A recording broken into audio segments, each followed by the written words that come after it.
Важно беше во овој период и особено пред изборите политичките партии да се согласат и да се донесе законот за висока раководна служба, смета Малеска. Закон кој треба да ја регулира постапката на вработување и назначување на највисоките кадри по администрацијата, директорите, државните секретари врз основа на мерит систем.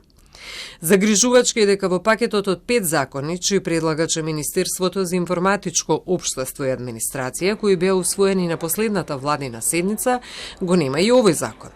Со самото тоа што овој закон не е во процедура владина, понатаму и во собраниска процедура, упатува на тоа дека политичките партии не се подготвени да отстапат од своите привилегии кои што ги имаат и не се подготвени да направат компромис кој што ќе ја зајакне довербата на граѓаните во системот и во институциите, а тоа е да воспостават мерит систем на овие раководни позиции. Законот за висока раководна служба е еден од трите закони за кои имаше забелешки во извештајот на Европската Унија, вклучувајќи ги и Законот за административни службеници и Законот за вработени во јавниот сектор, кои беа усвоени на последната владина седница. Особено заради тоа што овој закон го третираат во делот на основи на функционални институции.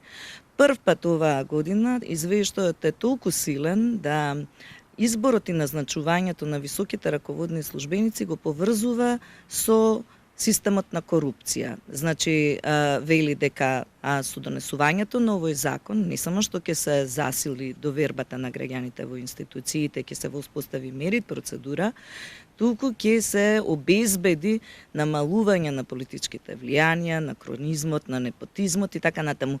Никогаш толку експлицитно ова не го кажале во претходните извештаи за напредокот. Оваа година ја го врзуваат донесувањето на Законот за висока раководна служба со борбата против корупцијата.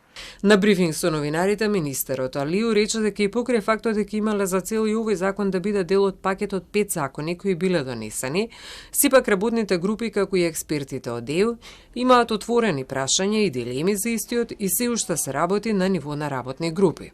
Затоа им дадовме време на работните групи да најдат соодветно решение, вели Алиу. Според него, кога ќе има решение прифатливо и во согласно со вредностите на Европската Унија, законот ќе биде на седница на влада.